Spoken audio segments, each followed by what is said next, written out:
Bonjour à tous et merci d'être présents aujourd'hui. Donc, comme je le disais, c'est notre deuxième session du webinaire dans le cadre des Mardis de la donnée. Donc aujourd'hui, qui met à l'honneur le CEREMA et son CEREMA Lab. C'est un webinaire qui sera rediffusé sur notre chaîne YouTube, donc Green Tech Innovation. Alors voilà, je vous invite à la suivre. Pour vous donner un peu le contexte de ce webinaire, c'est quelque chose qui a été mis en place, c'est Mardi de la donnée, dans le cadre de la feuille de route du réseau national des incubateurs Green Tech, qu'on accompagne, nous, au ministère de la Transition écologique et de la cohésion des territoires, et donc dont un des axes de travail est de sensibiliser et former les startups de l'écosystème Green Tech donc à l'utilisation de la donnée. Et donc aujourd'hui, on va avoir un focus sur les données du CEREMA, donc avec son CEREMA Lab, qui aujourd'hui est représenté par Bernard Alouche, donc qui est directeur délégué à la supervision générale des données, et que je remercie d'être là aujourd'hui. Et je remercie également Maximilien Brossard, donc qui est le directeur général du RBS, donc une entreprise innovante spécialisée dans le développement d'outils numériques et le traitement de la donnée géographique. Et Maximilien va donc vous présenter notamment la collaboration avec le CEREMA et le CEREMA Lab et comment les échanges de données se déroulent. Donc, je vous propose qu'on commence doucement. Je vais déjà donner la parole à Monsieur Alouche pour parler un peu du rôle du CEREMA et de ses données. Très bien, merci Marine. Bonjour à toutes et à tous. Alors, je ne vais pas vous parler de toutes les données du CEREMA, et je vais d'abord partager un écran, qui est donc la présentation que je vais utiliser aujourd'hui. Donc, je ne vais pas vous présenter toutes les données du CEREMA, simplement un échantillon pour illustrer un petit peu les possibilités qu'on se donne en termes de coopération et d'ouverture des données. Donc, je suis donc Bernard Alouche, directeur délégué à la supervision générale des données, qui est un poste qui est rattaché à la direction de la recherche et de l'innovation, qui vise à promouvoir et à transformer numériquement, promouvoir les données et transformer numériquement les offres de services du CEREMA. Pardon. Donc, je vais procéder à cette présentation, j'ai à peu près une vingtaine de minutes. Je vais donc vous parler un petit peu du CEREMA dans les très grandes lignes. Donc, le CEREMA est un établissement public de l'État, rattaché au ministère de l'écologie, tout comme l'IGN ou Météo France, que vous allez également pouvoir suivre dans le cadre de ces webinaires Green Tech. Le CEREMA, il faut le voir comme une sorte de bureau d'études public qui a, je dirais, un potentiel d'expertise à sa disposition, et cette expertise, il la met en œuvre dans principalement 6 domaines d'activité principaux, sur l'expertise et l'ingénierie territoriale, sur les bâtiments, sur la mobilité, les infrastructures de transport, l'environnement et risques, mer et littoral. Voilà, ces 6 gros paquets, en fait, se précisent quand on rentre un peu plus dans les détails, mais ce qu'il faut retenir, c'est à peu près ce découpage-là à ce stade, en tout cas pour aujourd'hui. Et donc, cet établissement public a vocation à aider les services de l'État, mais aussi désormais les collectivités locales, avec la loi 3DS qui vient de paraître et qui renforce un petit peu le panel d'action du CEREMA vis-à-vis de cette cible des collectivités locales. Donc, aide ces acteurs à assurer la transition écologique et énergétique pour s'adapter au changement climatique dans ces 6 grands domaines. Pour ça, donc, il a un certain nombre de moyens, donc des agents, 2500 en 2022, qui sont pour une grande part plutôt des techniciens, niveau ingénieurs et techniciens, et qui se répartissent sur le territoire sur 13 directions territoriales et techniques, et chacune de ces directions pouvant avoir en plus des implantations locales un peu plus fines. Voilà. En dehors de cette activité de bureau d'études, d'accompagnement des politiques publiques pour la transition écologique, on a une activité de recherche qui représente à peu près peu ou prou 10%, on va dire, de l'activité et des effectifs en place. Voilà, je ne vais pas m'étendre davantage sur cette première diapo. Simplement, retenez bien donc ces 6 champs, 6 domaines d'activité que je vais illustrer à partir de là avec cette question de la donnée. Donc moi, je suis, en tant que superviseur général des données au CEREMA, en charge de mettre en place une politique de la donnée. Qu'est-ce que ça veut dire? Ça veut dire d'abord appliquer les principes de l'open data au CEREMA, hein, et donc évidemment se mettre en conformité avec la réglementation, notamment le code des relations entre le public et l'administration, mais aussi les éventuelles directives européennes qui viennent couvrir ces champs de la donnée et qui viennent, là encore, activer, je dirais, le besoin de transparence et de communication de l'action publique. Cette ouverture des données se fait, on essaye de la faire dans un mode contextualisé, hein, c'est pas forcément que de la donnée brute qu'on met à disposition en téléchargement, on essaye d'inclure et d'accéder à ces données via, je dirais, une documentation associée, via des exemples, des cas d'usage un peu illustratifs. Et donc, on va mettre en œuvre, dans certains cas, des techniques de data visualisation pour rendre cette mise à disposition plus attractive. L'idée de cette politique de la donnée, c'est aussi de bâtir des offres de services davantage numériques qui s'appuient sur ces data. Et donc, pour ça, on s'appuie sur une capacité d'innovation qu'on met à disposition au travers d'un dispositif qui s'appelle CEREMA Lab. Bon, je n'ai pas la charge, donc je ne vais pas m'apesantir davantage sur ce dispositif, mais en gros, l'idée, c'est de mettre à disposition non seulement des données, mais aussi de l'expertise du CEREMA au bénéfice de startups, par exemple, qui auraient un concept à développer et pour lesquels le CEREMA pourrait contribuer, je dirais, à l'essor de l'idée qui est à un stade de démarrage. Alors bon, ma fonction, elle est, une fois qu'on a dit ça, elle est plutôt gendarme dans le périmètre du CEREMA, hein, pour assurer que cette conformité existe, mais aussi une assistance pour faire en sorte que ces 6 grands domaines finalement se projettent dans l'avenir au travers d'une production de données qui fasse référence chacun pour chacun de ces 6 domaines. Et donc on est en train de bâtir des feuilles de route données par domaine. Et c'est pour ça aussi ce soir que je ne vais pas rentrer dans toutes les données disponibles ou à venir du CEREMA, mais vous donner simplement une illustration de quelques-unes de ces données. Alors ces données peuvent être ouvertes, complètement ouvertes au sens de l'open data, mais elles peuvent être aussi grevées d'un certain nombre de protection, hein, que ce soit des données personnelles ou des données qui ne nous appartiennent pas en première main. Donc, pour certaines de ces données, l'ouverture n'est pas possible en direct. En revanche, il est possible, de les utiliser dans un cadre conventionnel qui s'inscrit dans des missions de service public, par exemple, au bénéfice de collectivités ou de services de l'État. Donc je vais vous détailler tout ça en prenant l'exemple avec ces 6 domaines d'activité qui sont présentés sur cette slide. Donc un premier exemple sur les données de trafic qu'on a mis en place pendant le confinement. Un second exemple sur la mobilité. On fabrique pas mal de données d'enquête sur la mobilité, donc je vais vous en parler. Plus récemment, donc encore un dispositif d'observation de la consommation d'espace, de l'artificialisation. Corrélativement, une donnée friche qui sert, je dirais, de piste de travail pour aller vers le zéro artificialisation net. Enfin, des données un peu fondamentales, des données socles autour des données foncières, donc qui permettent d'alimenter les sujets précédents. Et enfin, quelques sujets d'avenir à partir de 2023 avec les données, a priori, les données brues des infrastructures de transport. Voilà ce que j'aborderai assez rapidement néanmoins dans le gros quart d'heure qui me reste. Alors, sur les données trafic, donc il s'est agi durant l'année 2020, pendant le confinement, d'apprécier finalement l'effet du confinement sur la circulation automobile en milieu urbain et en milieu interurbain. Et donc, il s'est agi d'agréger des données trafic qui sont mesurées soit à l'échelle nationale sur le réseau routier national, soit par les gestionnaires, les exploitants de réseaux sur les collectivités départementales ou régionales. Et donc, cette agrégation s'est faite dans un temps très court et a fait l'objet donc d'une sorte de preuve de concept pour démontrer en tout cas la faisabilité.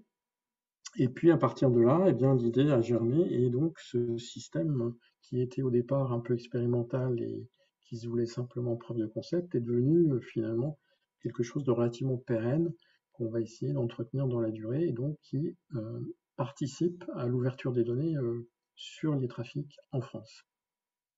Donc ces données sont agrégées de différentes sources, donc les services de l'État, DDT, DIR, etc., conseils départementaux, les régions, et puis évidemment les agglomérations pour les voiries structurantes sur les agglomérations dès lors qu'elles sont équipées de capteurs de trafic.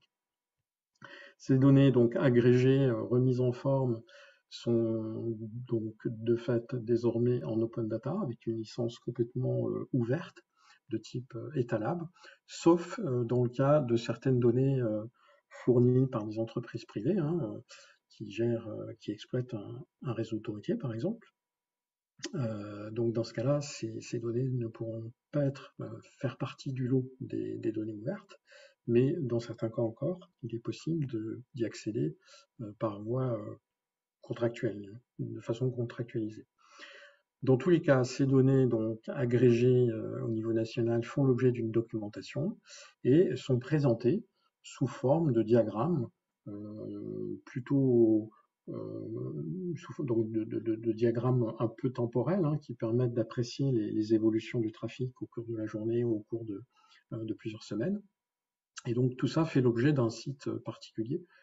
Je ne sais pas si vous allez le voir dès lors que je le mets sur le même. Vous pouvez me confirmer que vous le voyez ou pas? Non, là, on voit toujours la slide. Alors, je vais arrêter provisoirement et repartager l'écran. Voilà. Normalement, là, ça devrait être bon. C'est bon. Voilà. Donc, toutes ces données sont disponibles sur ce site, datavis.crma.fr/trafic routier.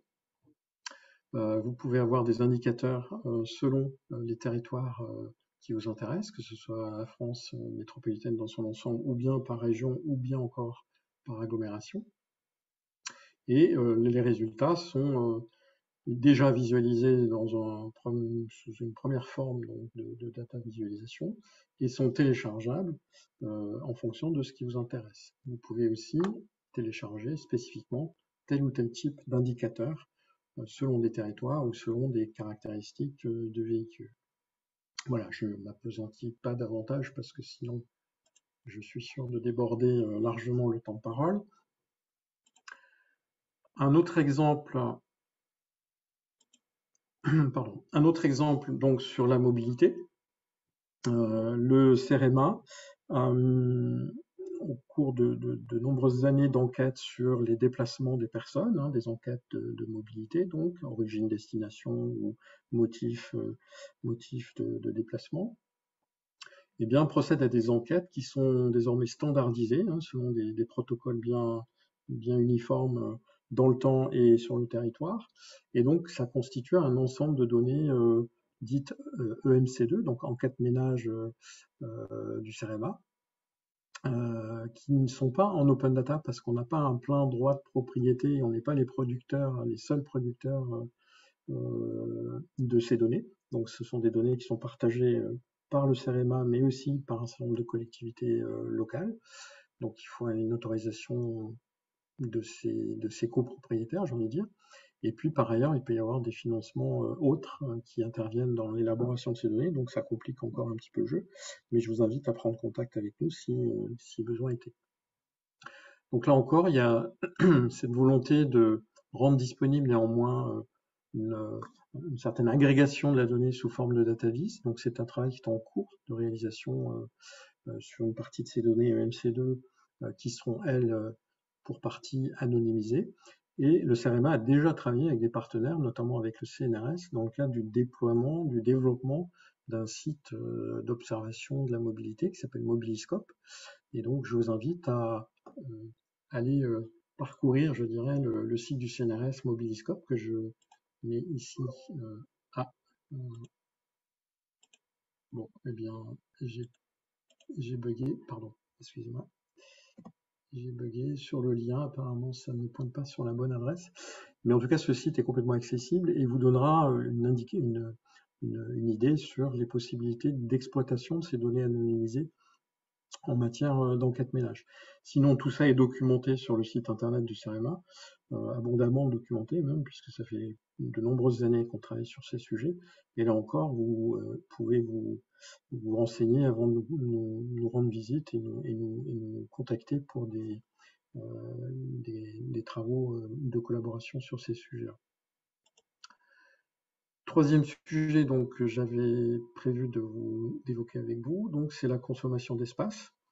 Le CEREMA a fait partie désormais d'un consortium avec l'IGN et l'IRSTIA, deux autres établissements publics, pour apprécier, je dirais, le phénomène d'artificialisation tout au long des années depuis 2020 à peu près, 2019 même pour être précis. Et donc ces données de consommation d'espace sont là aussi mises à disposition sur un site dédié à l'observation de l'artificialisation. C'est un site maîtrise d'ouvrage, on va dire, du ministère de l'écologie avec sa direction de l'aménagement, la DGALN. Mais c'est pour l'instant le CEREMA qui alimente une grande partie des indicateurs portés à la connaissance du public sur ce site. Et cette évaluation des dynamiques d'artificialisation se fait à partir de données fiscales qui comportent un certain nombre d'attributs intéressants pour connaître finalement les parcelles qui, d'une année sur l'autre, passent d'une parcelle vide à une parcelle occupée par des bâtiments. Et donc c'est sur ce principe-là que cette mesure de l'artificialisation se fait. Et tout ça, évidemment, est rendu sous forme d'indicateurs, sous forme de tableaux de bord, sous forme de data visualisation, en l'occurrence de cartes dynamiques. Et les données elles-mêmes, étant toutes en open data, eh bien, elles sont accessibles en licence ouverte via ce site artificialisation porté par le ministère. De façon connexe à cette problématique de l'artificialisation, et donc pour rechercher des leviers d'action pour l'atteinte de la zéro artificialisation nette, le sujet des friches a été abondamment exploré ces derniers mois et fait aujourd'hui l'objet d'une application spécifique sur le web qui permet donc à la fois pour le CEREMA d'agréger un certain nombre de sources d'informations qui proviennent des données fiscales, encore une fois, mais aussi du BRGM ou d'observatoires des friches portées par des collectivités localement ou des établissements publics fonciers aussi. Et donc ces données sont agrégées sur un site spécifique, donc cartofriche.cerema.fr, dont vous avez une illustration de la page d'accueil sur cette diapo. Et je vous invite à aller cliquer sur les liens que je mets à votre disposition sur ce diaporama et voir également toute la documentation relative à ce dispositif. Là encore, ce sont la plupart du temps des données ouvertes, donc plutôt open data, mais dans certains cas, pour des raisons de propriété privée, on va dire, donc pour des raisons juridiques, ces données ne sont pas 100% en open data.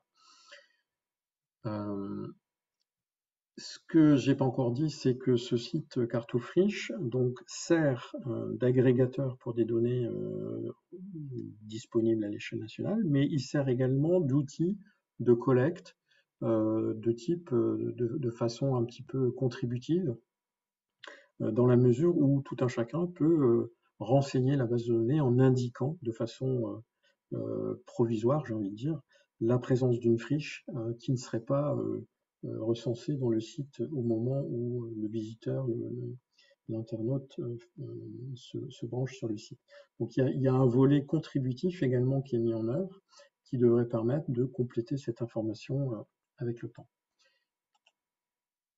Enfin, donc sur les données foncières, à deux reprises, on a parlé d'artificialisation, on a parlé de friches. Eh bien, on utilise ces données foncières comme source première de données, parce que ce sont des données extrêmement riches, et comme elles sont extrêmement riches, elles sont aussi extrêmement complexes à utiliser quand on les récupère depuis leur origine, c'est-à-dire auprès des services fiscaux de la DGFiP. Et donc le CEREMA a une mission de simplification de ces données pour les rendre beaucoup plus opérantes dans les métiers de l'aménagement et de la connaissance et de l'observation des territoires. Et une fois que ce reformatage est fait par le CEREMA, eh bien le CEREMA a pour mission de redistribuer ces données auprès des acteurs, des ayants droit de ces données, qui donc sont amenés à les utiliser dans le cadre de la mise en place de politiques sur l'aménagement, sur la gestion du foncier, sur toutes sortes d'observations. Donc ce sont les établissements publics fonciers, les services de l'État, les collectivités, et puis certains acteurs plus ou moins en charge de missions de service public. Voilà, donc tout le monde n'a pas droit, il faut être, je dirais, habilité à les utiliser, mais pour tous ces acteurs qui sont habilités, eh bien le CEREMA est la source d'approvisionnement pour ces données qui sont mises à jour une fois par an et donc reformatées une fois par an sur la base des données de la DGFiP. Voilà, donc par nature, ce ne sont donc pas des données open data, mais ceci étant dit, on peut les mettre à disposition d'acteurs privés qui, eux, ont une mission pour le compte d'un acteur public, un sous-traitant, par exemple, dans le cadre d'une activité d'observation du territoire pour le bénéfice d'une collectivité locale, pourra accéder à ces données pour le territoire qui le concerne. Voilà, donc là encore une fois, c'est de façon contractualisée que cet accès est permis. Et néanmoins, on fait l'effort de mettre également à disposition des données anonymisées, on va dire nettement simplifiées, dérivées de ces données foncières. Et tout ça est documenté aujourd'hui par le CEREMA sur le site datafoncier.cerema.fr. Donc là-dessus, vous aurez toutes les informations qui vous permettront à la fois de savoir qu'est-ce qui est en open data de ce qui ne l'est pas, et dans la mesure du possible, pour ce qui n'est pas en open data, de connaître un petit peu les modalités d'accès dans le menu détail. Voilà, il y a des développements en cours quasiment en permanence sur ces ressources des données foncières, et notamment aujourd'hui on essaye de développer des API pour faciliter la diffusion de ces données auprès des ayants droit. Voilà. Prochainement, eh bien, il y aura probablement de nombreux autres jeux de données qui seront mis à disposition dans un minima, je dirais, en open data, mais pour certaines d'entre elles, de façon un peu plus, confidentielle. Mais ce qu'on peut annoncer, a priori, à partir de 2023, ce sont des données probablement liées à la production des cartes de bruit stratégiques, donc des données qui sont relatives au bruit, des émissions de bruit des infrastructures de transport. Là encore, ce sont des données qu'on agrège, qu'on harmonise et qu'on met en qualité au niveau national à partir de très nombreuses sources locales, notamment des gestionnaires de réseaux routiers, publics ou privés.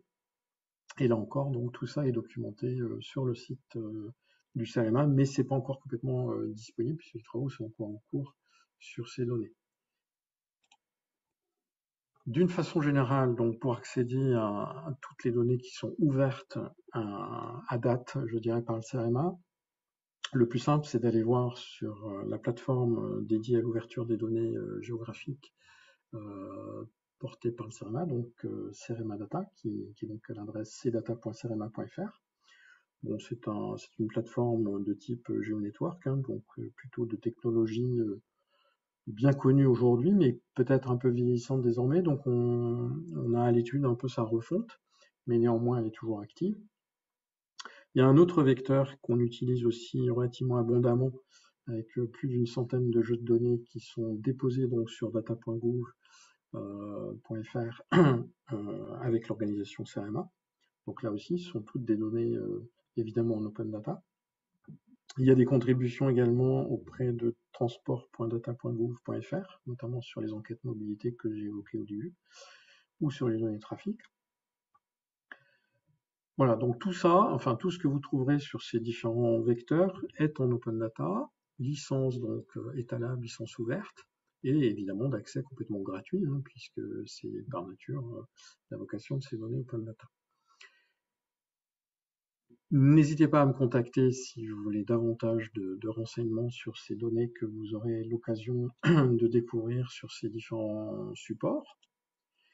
Et évidemment, je laisse la parole à URBS pour illustrer finalement un cas d'usage, notamment autour des données foncières, dans le cadre du dispositif CEREMA Lab que je n'ai pas que je n'avais pas l'intention de vous présenter, mais qui est au cœur de l'écosystème Green Tech. Voilà. Merci de votre attention et je reste évidemment disponible pour toute question au sujet des données du CEREMA.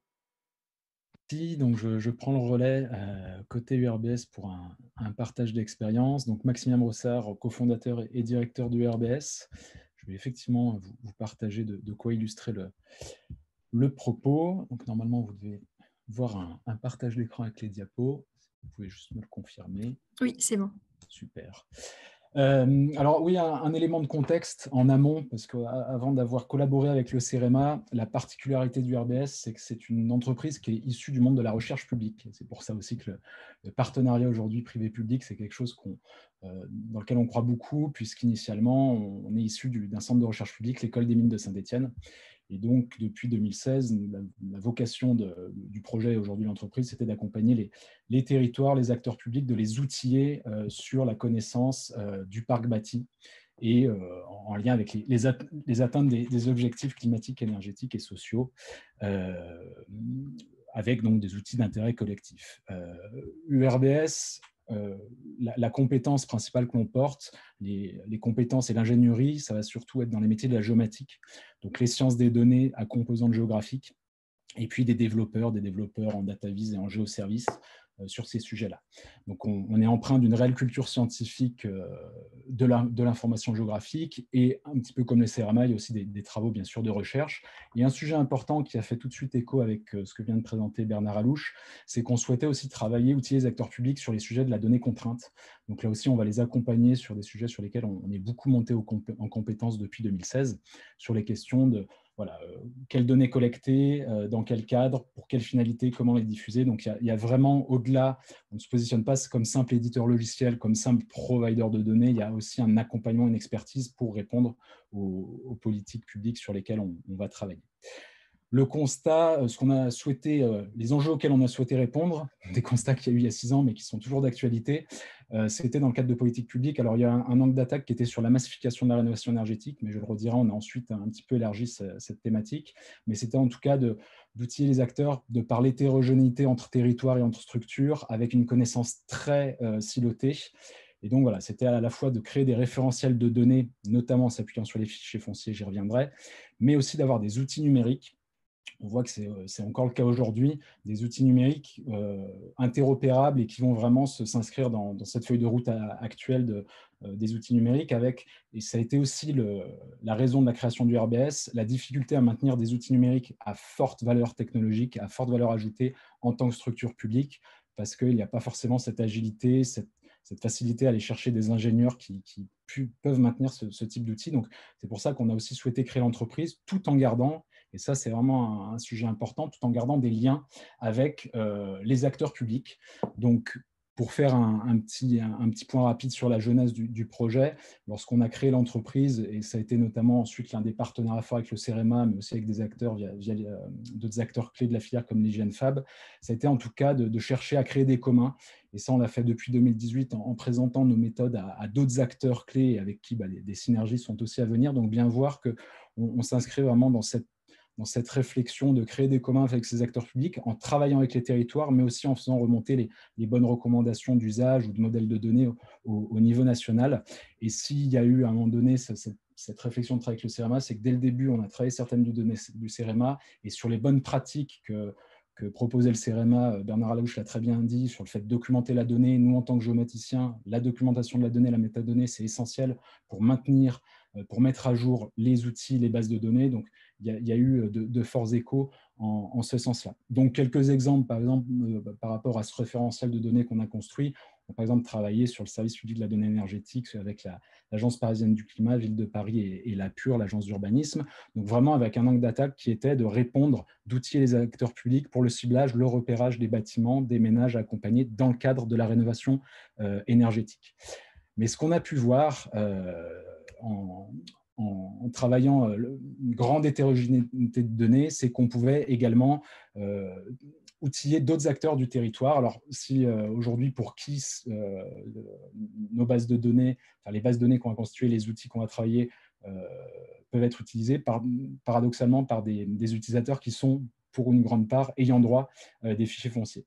Je vais rebondir sur ce qu'a dit Bernard Alouche. On a pu, en tant que centre de recherche publique initialement, travailler certaines données contraintes en tant que centre de public de recherche. Aujourd'hui, en tant qu'entreprise privée, bien entendu, les bénéficiaires des données contraintes sont les structures publiques et ayant droit. Et nous, on va se positionner en tant que prestataire, soit pour répondre à un marché, soit dans le cadre d'un projet, comme l'a dit tout à l'heure Bernard Alouche, en tant que tiers de confiance.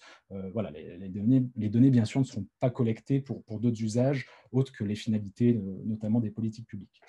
Donc, on a pu outiller des structures assez hétérogènes sur les territoires. Ça va du territoire jusqu'aux partenaires, prestataires et services de l'État qui sont localisés sur les territoires. Et ce qui est intéressant, c'est qu'au-delà de la rénovation énergétique, et notamment c'est les fichiers fonciers qui ont permis ça de par leur richesse, on a pu aussi élargir à d'autres thématiques, sachant qu'aujourd'hui l'approche était de désiloter l'action publique.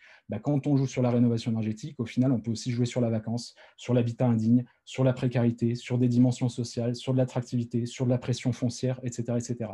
Et c'est en cela que les données ont un réel sens, avec cet objectif toujours de ne pas refaire ce qui a été fait, donc plutôt de nous appuyer, c'est là où les fichiers fonciers étaient d'une grande richesse, c'est qu'il y a eu des échanges techniques entre équipes. La documentation du CEREMA très riche nous a permis aussi d'aller plus loin et de capitaliser sur cette documentation et de l'enrichir ensuite en faisant remonter certains cas d'usage. Voilà un petit peu comment on a pu avancer sur cette base-là. Alors, je ne vais pas présenter de retour d'expérience aujourd'hui parce que le temps est un peu court, mais voilà, aujourd'hui, on a déployé nos solutions, nos méthodes sur à peu près 500 territoires. À chaque fois, il y a des données du CEREMA qui font partie de la base de données, donc données du CEREMA qu'on ne livre pas de manière brute non plus. On va aussi les retravailler, les analyser pour créer des indicateurs qui vont répondre à des thématiques un peu complexes en écoutant les besoins des structures et des territoires. Donc, voilà un petit peu les cas d'études sur lesquels les solutions et les données permettent de lever des freins. Alors, encore une fois, et ça c'est important, pas de greenwashing, la donnée ne solutionne pas tout, mais elle va vraiment faciliter des métiers, faire gagner beaucoup de temps et d'efficience aux acteurs sur nombre d'enjeux actuels. Donc aujourd'hui, en quelques mots, je l'ai déjà dit, je vais présenter quelques visualisations pour vous illustrer le propos. C'est à la fois une solution qui va permettre de valoriser les données, entre autres les données du CEREMA, et une base de données. Ça, c'est un sujet qui peut être téléchargé dès lors que les acteurs ont les droits sur la donnée, bien entendu, et qui va être téléchargeable dans des formats néophytes, des géopackages facilement intégrables aux outils actuels, ou des formats plus experts via des API, etc. Je ne vais pas rentrer dans le détail de chaque donnée, mais quand on parle d'un référentiel unique à l'adresse, alors il y a le sujet du bâti aujourd'hui qui est sur la table avec l'identifiant bâti, mais en tout cas le référentiel à l'adresse a été beaucoup éprouvé depuis 2016. On arrive à avoir une base de données très, très fiable qui caractérise l'ensemble des bâtiments avec une approche pour URBS qui était surtout de qualifier le bâtiment résidentiel parce que c'est un secteur assez complexe à caractériser. Et comme on le voit notamment, les données foncières font partie de ce socle avec cette volonté, une fois, et c'est l'intérêt aussi de travailler en tant que tiers de confiance, de travailler des données à une échelle nationale.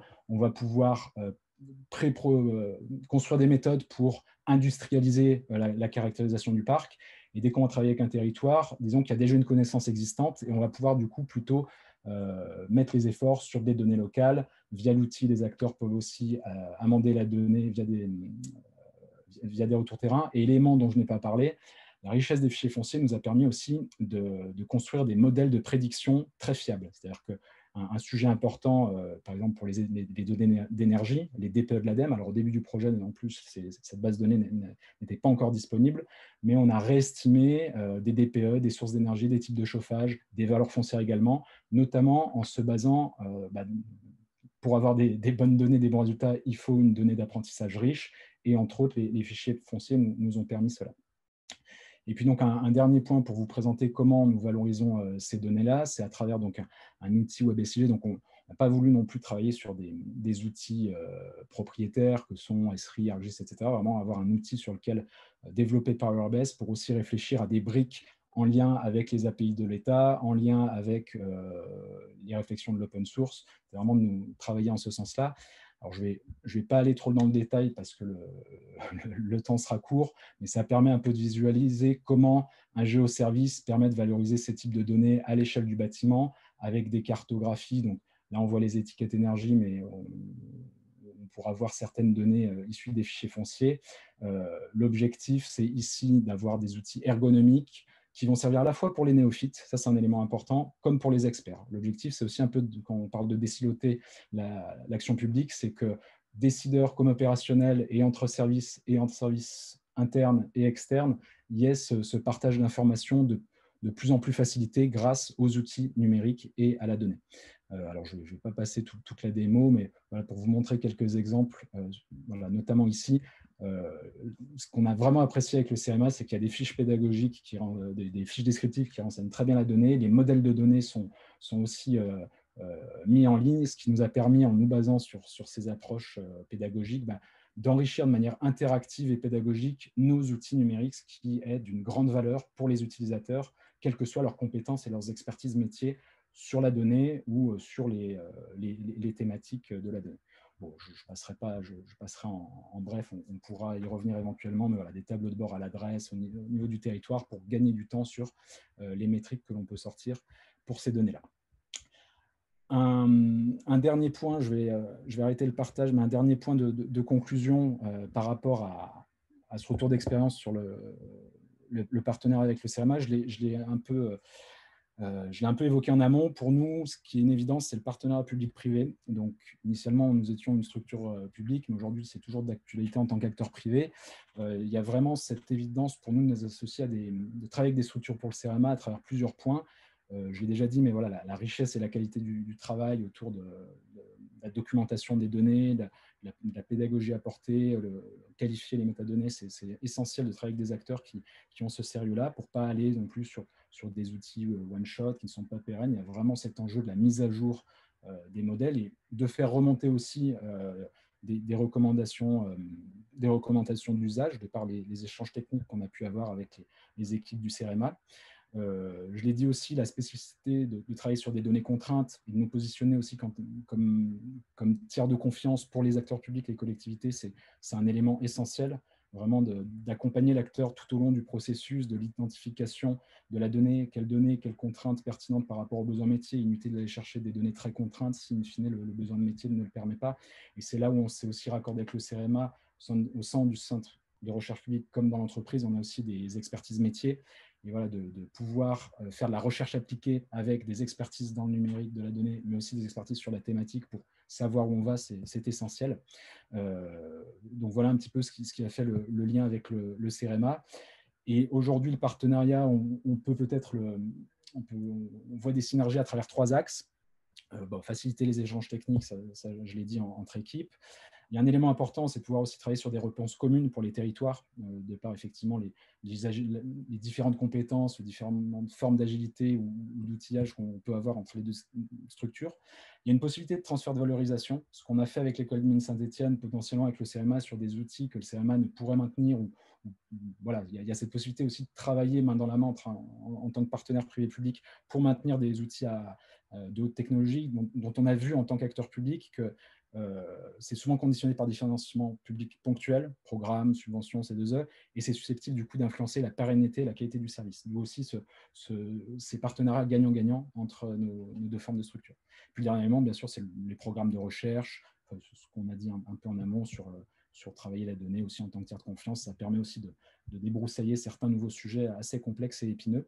Donc voilà sur les synergies. Et peut-être pour conclure, de par ces partenariats, de par ce travail sur la donnée, aujourd'hui, Urbes, en tant qu'entreprise citoyenne et engagée, par rapport à cette transition énergétique, puisque c'est le sujet du jour, on a souhaité déployer aussi un observatoire gratuit sur fonds propres. Donc aujourd'hui, ce que je vous ai présenté, IMOP, on va proposer un service qui s'appelle l'Observatoire national des bâtiments, qui sera la version avec les données gratuites, puisque là, bien sûr, les données contraintes ne peuvent pas être distribuées à tout le monde, mais l'objectif, c'est d'outiller vraiment l'ensemble des acteurs avec des outils de dernière génération pour les guider, les épauler au quotidien sur les transitions actuelles et à venir.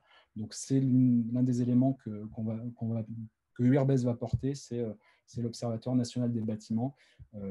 N'hésitez pas au besoin à nous contacter sur ce sujet-là ou pour faire un retour d'expérience.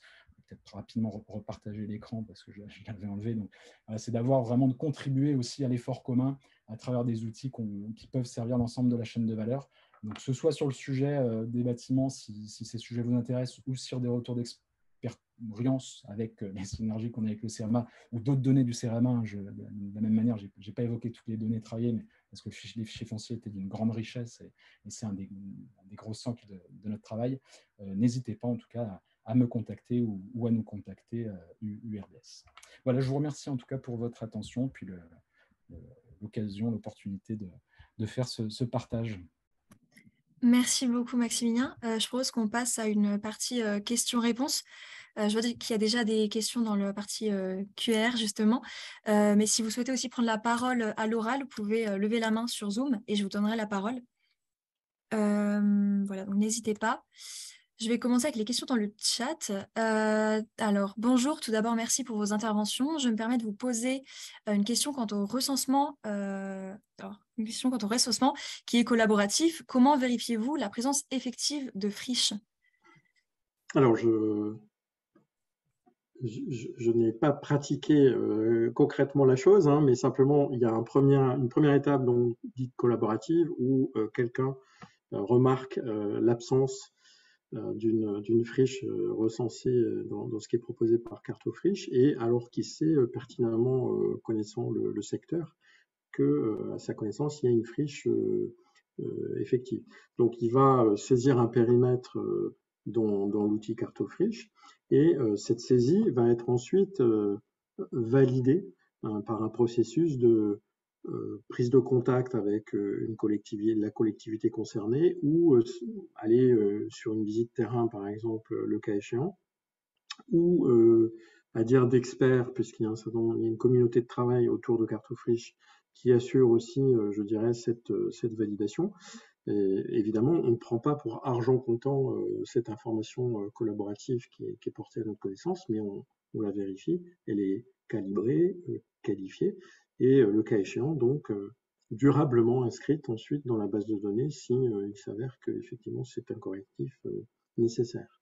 Je ne sais pas si ça répond à la question, à l'esprit de la question en tout cas. Donc visite terrain, dans le pire des cas, il peut y avoir des modalités autres, hein, comparaison avec l'orthophoto, éventuellement c'est d'une fraîcheur suffisante, etc., etc. Merci. On a une question sur les AAP du Cerema Lab. Alors, Odile Dubois n'est pas Oui, présente, alors mais est-ce que vous avez une réponse je à comptais apporter? effectivement un peu Oui. sur la présence de Deal, mais voilà, je vais essayer. Oui, alors le Cerema Lab organise régulièrement des appels à projets, à partenaires. Donc c'est des séquences qui s'organisent à l'échelle d'une région ou à l'échelle d'un territoire suffisamment large pour avoir des candidats suffisamment nombreux. Donc là, moi, je vous invite à suivre l'actualité soit sur LinkedIn, soit sur le site du CEREMA, qui donc dispose de nombreuses pages sur CEREMA Lab.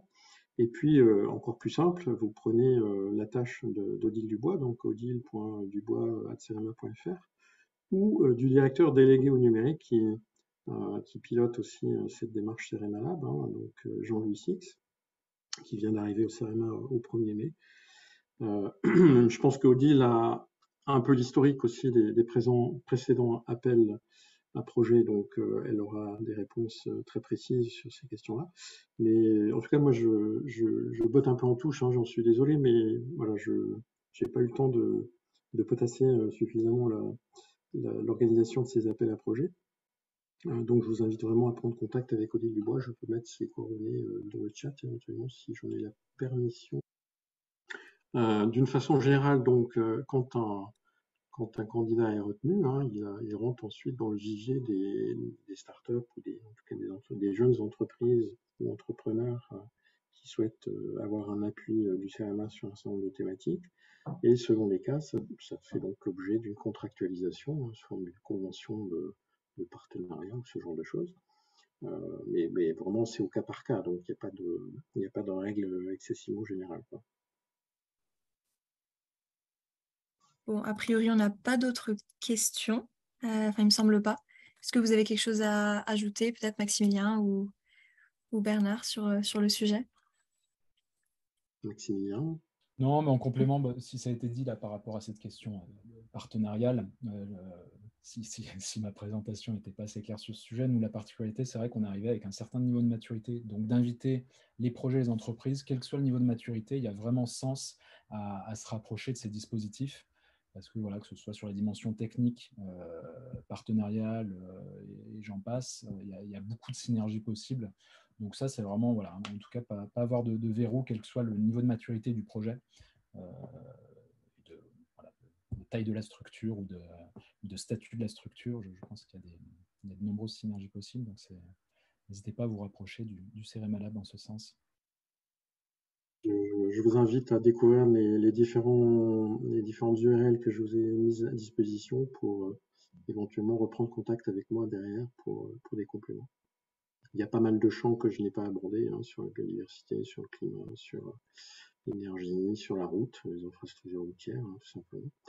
Voilà. Très bien, moi je pense qu'on peut s'arrêter là. En tout cas, merci beaucoup à tous les deux pour cette présentation et pour leurs réponses aux questions. Et merci à tous. Comme je le dis, voilà, la rediffusion sera disponible sur la chaîne Green Tech Innovation sur YouTube. Et donc, vous aurez accès à tous ces contacts-là si vous avez d'éventuelles autres questions par la suite. Merci à tous. Merci, très bonne fin de journée à tous. Au revoir.